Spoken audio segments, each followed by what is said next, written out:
उसको परफॉर्मेंस कहाँ से शुरू करें, इस पर कहाँ से हम बात करें? हम बाबर आजम के कपड़े उतारना शुरू कर दें, क्या करें? सिर्फ बाबर आजम नहीं, मैं कह रहा हूँ ना, जो चलता है, जो चल रहा है सोशल मीडिया पर भी। आपकी पाकिस्तान क्रिकेट की बर्बादी वो क्रिकेट बोर्ड के चेयरमैन हैं जो रह चुके हैं पहले, उन सब चेयरमैन ने पाकिस्तान क्रिकेट बोर्ड की बर्बादी की है। तो कितने 50 साल में जितने भी उस वक्त आपकी बर्बादी शुरू हुई जब क्रिकेट बोर्ड ने जो चेयरमैन थे उस वक्त के, जिन्होंने सरफराज को उतारा। अच्छा, सरफराज यानी 2019 से आप कहते हैं? ठीक है। और सरफराज को जो लोग सिलेक्टर थे, जो लोग बोर्ड के साथ थे, उन्होंने जिस दिन सरफराज को उतारा उस दिन आपकी पाकिस्तान क्रिकेट बर्बाद हो गई, बर्बादी की तरफ चली गई सारी। एहसान 2017 का चैंपियन ट्रॉफी जब जीती गई, उसके बाद जो अवार्ड्स दिए गए सरफराज को, जो टीम्स को अवार्ड दिए गए, जो टेस्ट टीम की कप्तानी दी गई, जी है जी, आप अब टेस्ट टीम की कप्तानी भी करेंगे। ठीक है। इस 2 साल के अंदर जो जो आया उसने पाकिस्तान टीम को बर्बाद किया। बोलते रह गए सारे कि यार नहीं उतारो इसको कप्तानी से, आपकी टीम बहुत अच्छी चल रही है। ब्लेम क्या देते रहे, ये मैं आपको बताऊं, ये पाकिस्तान क्रिकेट का एक हिस्ट्री बन चुकी है कि क्रिकेट बोर्ड के ऊपर कोई उंगली नहीं उठाता, सिलेक्टर्स के ऊपर कोई उंगली नहीं उठाता, कोचिस के ऊपर कोई उंगली नहीं उठाता, लगा दिया जाता है प्लेयर्स के पीछे। मीडिया में कुछ लोगों को स्पेशल लाया जाता है कि एजेंडा लगाओ, इसके खिलाफ लगो, इसको उतारो, इसकी चीजें पकड़ो, चाहे टीवी चैनल्स हो, चाहे सोशल मीडिया हो, लोगों को लाया जाता है। वही सब कुछ किया सरफराज के साथ। पानी पिला रहा है, जूते पिला रहा है, नंबर पे नहीं खेल रहा, ये नहीं खेल रहा, वो नहीं खेल रहा, फलाना नहीं खेल रहा। मैं मानता हूं सब कुछ होता रहा, लेकिन वो इस हद तक आया क्यों आया इस हद तक? मेरा सवाल उस टाइम के क्रिकेट बोर्ड के चेयरमैन से यह है, या उस टाइम के बोर्ड से यह है कि क्या प्रॉब्लम थी किसी को कि जब एक बंदा आपको चैंपियन ट्रॉफी जितवा के बैठा हुआ है, उसकी अपनी मैंने उस टाइम नहीं अच्छी नहीं थी, ये कहा गया था उस वक्त। नहीं, मैंने आपसे अभी क्या बोला थोड़ी देर पहले कि सिर्फ प्लेयरों की परफॉर्मेंस सुन ले, अब सिर्फ प्लेयर्स की परफॉर्मेंस काउंट की जाती है, ना बोर्ड को देखा जाता है, ना किसी को देखा जाता है। जो क्रिकेट बोर्ड का चेयरमैन आता है वो आके अपनी मर्जी से लोगों को लाता है। मुझे यह बताएं कि जब कहीं से भी आप किसी सीईओ को लेके आते हैं, जो भी क्रिकेट बोर्ड आता है अपनी मर्जी से सीईओ आता है। अगर चेयरमैन चेंज होता है, सीईओ भी चेंज होता है, सीईओ चेंज होता है, नीचे सब चेंज होते हैं। ठीक है। सारे आके ऊपर चेंज कर देते हैं अपने आप को, कहते हैं जी हमने बस जबरदस्त काम कर लिया। अब सब अपनी सेटिंगों से चलते रहते हैं। जब आप बाहर से किसी को बुलाओगे, उसकी मर्जी का पैसा दोगे, तो वो तो बोलेगा कि भाई ठीक है जी, मेरा तो काम चल रहा है, मैं तो 6, 8, 9 महीने, साल काम करूंगा, बस ठीक है, मेरा तो काम हो रहा है, मुझे तो लगा दिया गया वहां पे। चेयरमैन का खुद पता नहीं होता, साल है, 6 महीने, 8 है, 10 है। आते हैं, कॉन्स्टिट्यूशन को चेंज करके साइड पे मारते हैं। जब भी कोई आता है, सिस्टम चेंज, सब कुछ चेंज। अच्छा, जब आप सब चीजें चेंज करते हैं, आपकी क्रिकेट सफर करती है, आपके प्लेयर सफर करते हैं। जब उनको प्रॉब्लम्स होती, क्योंकि कप्तान चेंज हो चुका होता है, क्योंकि कोच चेंज हो चुका होता है, आपके सिलेक्टर चेंज हो चुके होते हैं, जब वो सफर करते हैं तो कहते हैं कि जी प्लेयर्स फारिग हैं। उसके बाद वो लोग जो बोर्ड के आगे पीछे कुछ जर्नलिस्ट, कुछ ड्रामे, कुछ क्या, उनको रखा हुआ अपने साथ कि फलाने जो हैं, वो जो जितने भी मीडिया से ताल्लुक रखते हैं, वो धज्जियां उड़ाते हैं प्लेयर्स की टीवी पे बैठ के। क्यों उनको नहीं रोका जाता? ये जमाने से हो रहा है, ये क्यों नहीं रोका जाता उनको? वो प्रेस कॉन्फ्रेंस में भी आते हैं, उन्हीं प्लेयरों की धज्जियां उड़ाते हैं, उनको सामने बिठा के क्या बोलते हैं, उनसे सवाल करवाए जाते हैं। क्यों उनको मना नहीं किया जाता कि यार तुम किस किस्म की बातें कर रहे हो अपने प्लेयरों के लिए? मेरे आंखें हैं, बटन नहीं है भाई। स्पेशली लोग रखे जाते हैं उड़ाने के लिए कि अच्छा सुने, अब सुन लें। उसके बाद आपने बाबर आजम को कप्तान बनाया। बाबर आजम 2019 में कप्तान, बाबर आजम कप्तान बन गए। ठीक है। क्या बुरी परफॉर्मेंस है बाबर आजम की? मैं इस टाइम ये सोच के एक बात कर रहा हूं, ये नहीं सोचता मैं डिफेंड कर रहा हूं उसको। उसकी 4 साल की कप्तानी के पीछे लोग लगे रहे। पहले मैंने आपको सरफराज को बोला किस वजह से उसको हटाया। जब सैरोगेट कंपनी का सिलसिला शुरू हुआ, उससे पहले तो बाबर आजम बिल्कुल ठीक था। जो उस टाइम चेयरमैन था, जब सैरोगेट कंपनी का सिलसिला शुरू हुआ, जब पट्टी लगाई गई पीएसएल पे कि नहीं जी ये नहीं होगा, और उस वक्त की जो गवर्नमेंट थी, सुनो, रिजवान ने फिर बाबर, ठीक है, उस वक्त की जो गवर्नमेंट थी उसने स्पेशल एक नोटिफिकेशन दिया कि भाई सैरोगेट कंपनी नहीं चलेगी अब पाकिस्तान क्रिकेट के अंदर, ठीक है, सब कुछ हुआ। वहां से आपको बाबर आजम और रिजवान खुटकना शुरू हुए। क्यों वहां से शुरू हुए? ये पावर इन दोनों की पावर है, ये फलाना एजेंट है, वो इनको मना करता है, ये टीम लेके चल रहे हैं दोनों, इनके हाथ में टीम है, ये दोस्ती यारी बना रहे हैं। फिर उसके बाद इंजी भाई भी सिलेक्टर थे, इंजी भाई भी इनके साथ है, ये सब कुछ। अच्छा सुने, उसके बाद जब इंडिया में ये वर्ल्ड कप हुआ, उससे पहले सेंटर कॉन्ट्रैक्ट के मसले मसाइल शुरू हुए। नहीं कर रहे थे सेंटर कॉन्ट्रैक्ट के मसले मसाइल, नहीं हो रहे थे, स्पॉन्सर के पैसे हम ही नहीं दे रहे, वो कमीशन प्लेयरों को नहीं मिल रहा। उस पे भी बोला गया ये दो बाबर और रिजवान जो है ये मुश्किल डाल रहे हैं, जिसकी वजह से इंजमामुल हक साहब को बोला गया कि भाई जाके कॉन्ट्रैक्ट साइन करवाएं। उन्होंने जाके साइन करवाए, उनके ऊपर भी इल्जामात लगाए गए। ठीक है, इस तरीके से टॉर्चर किया गया इन लोगों को, इस तरीके से लोग लगाए गए। टीवी पे बैठो, फ्रेंचाइज जब बाबर ने, मैं नाम नहीं लेना चाहता उस फ्रेंचाइज का, जब बाबर आजम ने जिस दिन वो फ्रेंचाइज छोड़ी उस दिन से उसके पीछे पड़ गए। बाबर प्लेयर सुने, ठीक है, तो थोड़ी बात लंबी हो रही है। सुनने लंबी नहीं यार, ये चीजें प्लेयरों के पीछे पड़ी। फिर उसके बाद आपने बोला जी ये प्लेयर हमारे बोलते रहे, क्रिकेटर टीवी पे बैठ के इधर उधर, मतलब यानी मुझे शर्म आती है उन क्रिकेटर्स के ऊपर जो टीवी पे बैठ के ये कहते हैं पाकिस्तान का स्टार नहीं है, पाकिस्तान के स्टार नहीं लगाना चाहिए। आप क्या बताना चाह रहे हो? पाकिस्तान का नहीं, मतलब आप कहते हैं कि जी ये पाकिस्तान के साथ वो नहीं है, ठीक है, इनको पाकिस्तान की फिक्र नहीं है। अच्छा है, क्या बताना चाह रहे हो दुनिया को? है क्या वो पाकिस्तानी नहीं है, ये बताना चाह रहे हो? इल्जामात इतने बड़े बड़े उनके ऊपर से लगाते हो। क्रिकेट के ऊपर बात करो, एजेंडा लेके लगे हुए, बस इनको निकालो किसी तरीके से बाहर। और खुद क्या है, सुनो, और खुद क्या हो जो बाबर के ऊपर इल्जामात लगाते हो, खुद क्या हो? जब इंडिया ने हमारे ऊपर हमला किया उसके बाद तुम लोग बैठ के इंडिया की और इंग्लैंड की टेस्ट मैचेस के ऊपर बातें करते हो, खुद क्या हो फिर तुम लोग सारे? अपने प्लेयरों के ऊपर कहते हो जी पाकिस्तानी नहीं है, ये नहीं है, वो नहीं है। क्या हो गया यार?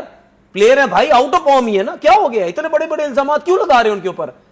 बाबर आजम को यहां तक बोला गया चेयरमैन इसके हाथ में, बाबर आजम को यहां तक बोला गया सिलेक्टर इसके हाथ में, टीम पूरी इसके हाथ में। कौन है भाई वो, कौन है?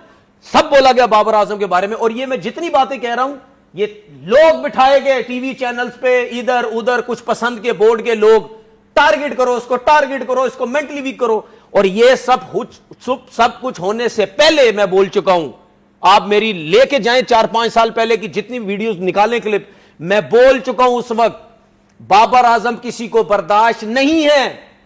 बाबर आजम पैसा कमा रहा है, किसी को बर्दाश्त नहीं है। कमर्शियल में काम कर रहा है, किसी को बर्दाश्त नहीं है। परफॉर्म नहीं कर रहा है, ये सुन तो लें, ये मैं उस टाइम पहले की बात कर रहा हूं। मैंने ये बोला था जिस दिन इसकी फॉर्म थोड़ी सी आगे पीछे हुई, ये कप्तानी से जाएगा, उसके बाद इसको टीम से भी फारिग करेंगे। मैं उस टाइम से बोल रहा हूं जब ये पाकिस्तान टीम का कप्तान था। फिर उसके बाद कप्तानी से हटाया गया, फिर शाहीन को कप्तानी दी गई। क्या है ये? फिर बाबर ने कप्तानी ले ली। सुन ये गलती है ना बाबर की? सुन तो ले ली है जो भी है। क्यों? सुन तो ले ली, अगर उसने कप्तानी ली है, ली है ना, मैं कब बोल रहा नहीं बिल्कुल। जब उससे उसको हटाया गया तो क्यों हटाया गया? सिर्फ यही स्टोरियां बना के, दोस्ती यारी दोस्ती यारी दोस्ती यारी, वही दोस्त यार सारे टीम के अंदर है। उससे आपने कप्तानी ले ली, उसके बाद आपने शाहीन को कप्तानी दी। ये किसके अंडर में हो रहा है? जो उस टाइम क्रिकेट बोर्ड था उसके अंडर में हो रहा है सब कुछ। क्या कर रहा है क्रिकेट बोर्ड? सब अपने आराम सुकून से बैठे हुए, सब प्लेयर्स को लड़वाई जा रहे हैं लोगों के जरिए। जो वहां पे आते हैं क्रिकेटर्स, जिनके हाथ में क्रिकेट दी जाती है, वो क्या कर रहे होते हैं? आपने क्रिकेट नहीं खेली, वो क्यों नहीं सख्ती से स्टैंड लेते? नहीं यार, ये सब कुछ नहीं होना चाहिए। बाबर आजम की 4 साल की कप्तानी में team semifinal, final, 2 semifinal, final खेली, जाने दो उसको। आपने सरफराज के साथ उसको कप्तानी से हटा के टीम की बर्बादी की, फिर उसके बाद आपने शाहीन को इसको लड़वा दिया आपस में। जैसे वो तो पुरानी बात हो गई। सुन लेना, आज पुरानी बात नहीं है, आज टीम में क्या मसला? पुरानी बात नहीं है भाई, ये सब बर्बादी का सिस्टम है। उसके बाद आपने इन दोनों को लड़वाया, ठीक है, प्री प्लान लड़वाया। सुन ले, 2020 सुन ले, प्री प्लान लड़वाया कि ये दोनों किस शाहीन के बारे में क्या बातें होती थी, ग्रुप करता है, सुनता नहीं, ये नहीं कहीं, ये नहीं, सीरीज में बात ठीक है, ये करके लड़वाया गया। उसके दिमागों में पता नहीं क्या डाला गया, तू बड़ा अच्छा बॉलर है, तू कप्तान बन जा, तू ये बन जा, तू वो। किन लोगों ने उसके दिमाग में ये डाला? उसको क्यों नहीं आपने क्रिकेट खेलने दी? ये दोनों आपस में लड़े, उसके बाद शाहीन को एक सीरीज के बाद आया, फिर आपने बाबर को कप्तान बनाया। वो क्यों नहीं एक्सेप्ट करता? वो इस वजह से एक्सेप्ट करता कि क्योंकि आपने उसको गलत हटाया था। जब उसके बाद दोबारा आई, उसने ये नहीं सोचा कि मैं शाहीन के होते हुए मैं कप्तानी नहीं लूंगा, उसने ले ली कप्तानी। गलत किया, लेकिन उसको जो फील हो रहा था उसने ले ली कप्तानी।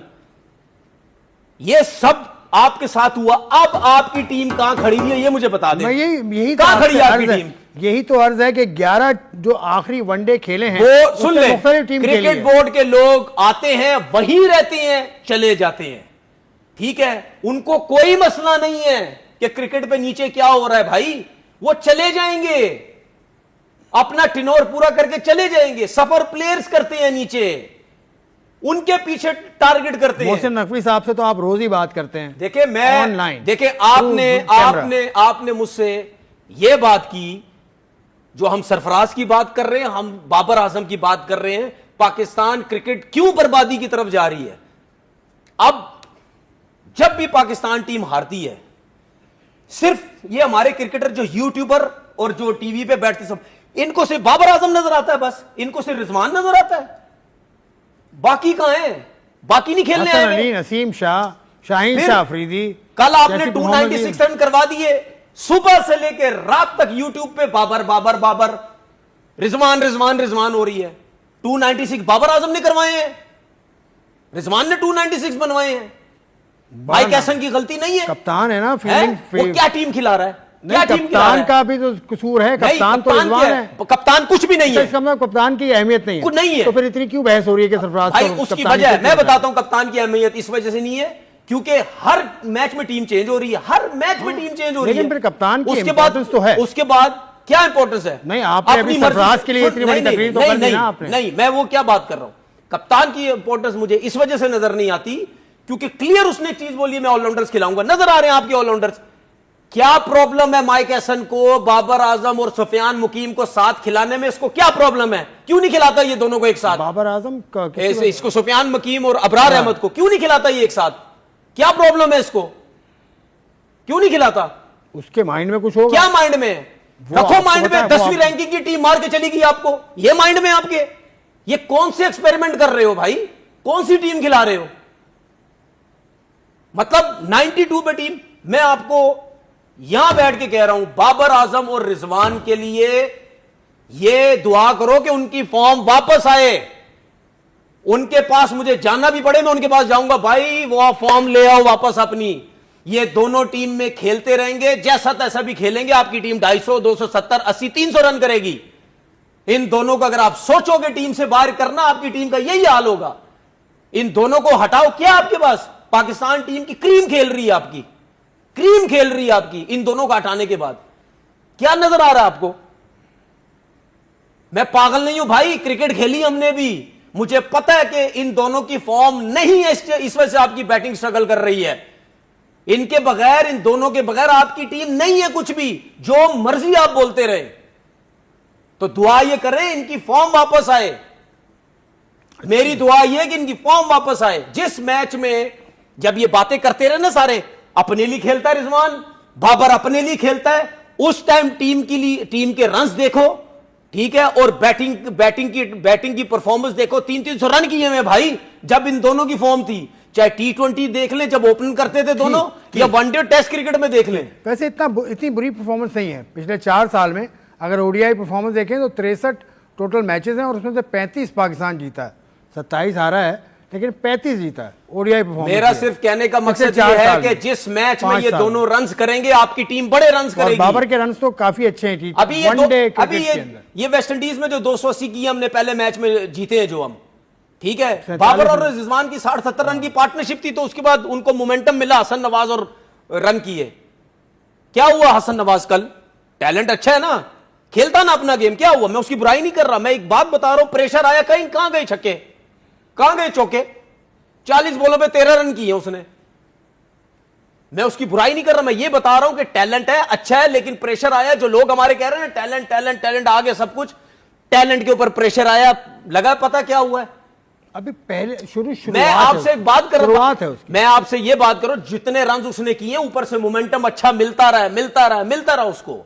मैं ये फिर कह रहा हूं, मैं उसकी टैलेंट की बुराई नहीं कर रहा, मिलता रहा उसको मोमेंटम। क्या हुआ जब प्रेशर आया, क्या हुआ? तो भाई ये जितने भी लोग बैठे हुए ना टीवी चैनल्स पे, ठीक है, व्यूज के लिए, पैसे के लिए, डॉलर के लिए बैठे हुए, सिर्फ पैसा कमाना है बाबर को, और खुदा के लिए सपोर्ट करो। अच्छा, अभी उन दोनों को सपोर्ट करो। पाकिस्तान नसीम शाह को कोई कुछ नहीं बोलेगा, वो आते हैं बॉलिंग पे आते हैं, लेकिन पाकिस्तान की बैटिंग पहले देख लेते हैं कि विकेटें पाकिस्तान की दिखाते हैं हम लाइनअप करके, उसके बाद फिर हम बात करेंगे। चलें पहले थोड़ा सा बॉलिंग पे बात करें जब तक विकेटें लाइनअप हो रही हैं। बॉलिंग पाकिस्तान की पहले 30-35 ओवर तो बड़ी अच्छी बॉलिंग की थी पाकिस्तान। 30 ओवर में सिर्फ 100 कुछ रन थे भाई, आपने 20 ओवर में कोई 180-90 रन करवा दिए। तो नसीम शाह 72, हसन अली ये भी बाबर और रिजवान ने करवाया है। क्या रिजवान खुद चाहता है मेरी कप्तानी खत्म हो जाए? क्या रिजवान कहता है मार खाओ जी मार, मैंने तो अब कप्तानी नहीं करनी, जाओ मार खाओ? कहां है आप? इतने अरसे से खेल रहे हैं भाई, नसीम शाह साहब, हसन अली साहब, नवाज साहब, खेल रहे हैं ना, करो ना खुद। जिस तरह सारे बोलते हैं ना बाबर और रिजवान, आओ ना एकदम से परफॉर्म करो, ठक करके जितवा के चले जाओ। भाई आप भी तो जितवाओ। अब तो बॉल रिवर्स भी हो रहा है, आपको एडवांटेज भी मिल रहा है। अब तो 35 ओवर के बाद एक बॉल हो गया है, अब क्यों मार खा रहे हो? कुछ तो करके दो। नहीं आपकी फिटनेस होगी अच्छी, नहीं आप जगह पे बॉल कर पा रहे, नहीं आपको कॉन्फिडेंस है, या उस लेवल के नहीं है आप लोग यार। लेवल के नहीं, ये तो फिर और क्या, मैं क्या बोलूं? बहुत बड़ी बात नहीं क्या बोलूं फिर? लेवल क्या? इंटरनेशनल क्रिकेट के फिर आप लेवल के नहीं है। जब आपकी मार पड़ती है आप पैनिक हो जाते हैं, जब आप विकेट्स लेते हैं ठीक है, जब आपकी मार पड़ती है पैनिक हो जाते हैं।